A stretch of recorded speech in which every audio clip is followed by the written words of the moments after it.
Hello guys, si Teknotech na naman to. Mag-update tayo sa ginawa kong ah, solar ah, solar bank. Ito siya. Ito, tingnan natin kung gumagana ng to. Ginagamit ko na to ng mga ilang linggo na, mga isang buwan na siguro. Ito, makikita natin. Indicator niya gumagana. Okay na to eh. Tapos, pag pinatay natin, walang solar, wala, patay. Tapos pag binuksan natin, ganun talaga kasi may ilaw sa bumbilya o bulb na ginagamit ko. So, ganyan, patay. Kita mo, sumisindi yan. Hindi ka agad sisindi, syempre, yung ilaw. Hindi naman katulad ng, yan, yung araw. So, may nagtatanong sa akin kung bakit daw isang battery dapat isang BMS lang ang gagamitin. Kanya ito, isang piraso nito. Isang piraso nito. Isang piraso yan, isa. Kaya inisa-isa ko po 'yun. Explain ko sa inyo, inisa-isa ko po 'yun dahil ito po ay 3 ampere lang ang capacity nito. BMS 1 1S BMS 3 amperes lang ang capacity nito. Ito kasi merong 3.5 yung sa akin ginagamit ko, yung ibang kulay blue, may 3.2 ay hindi, mali, 3.2. 2.2, merong 2.5. Ayan, may 3 amperes na ganito.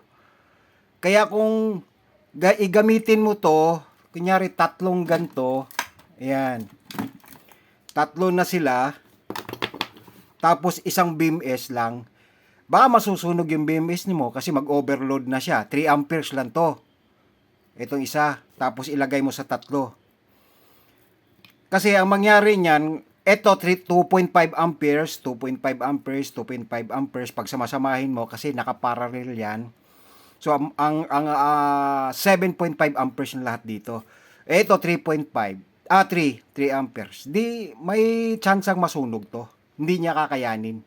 Kaya ang ginawa ko, bawat isa nito, 2.5, tapos 3 amperes ang 1S na BMS, okay lang sa kanya. Kaya inisa-isa.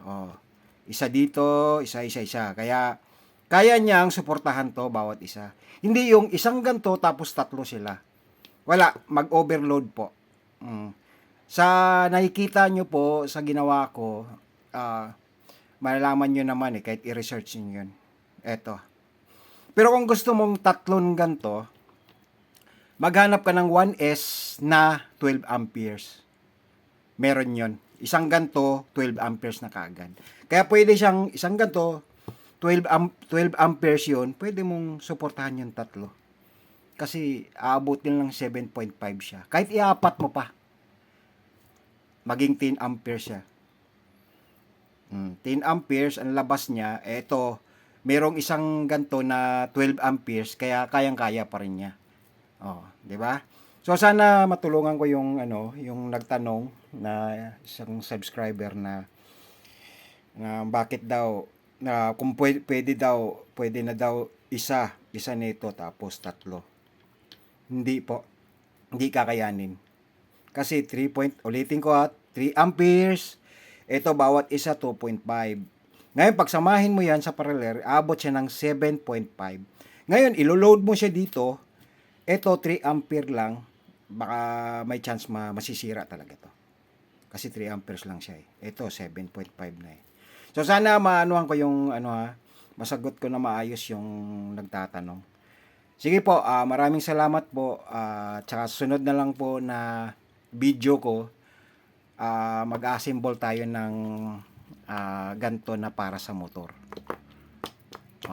Kasi yung iba, Live PO4 ang ginamit nila. Live O4. Or ano ba yun? Basta yun na yun. Mamaya, explain ko na lang sa inyo. Sige po, maraming salamat. Don't forget to subscribe. Pakitulong naman sa channel ko. Salamat po. Babus!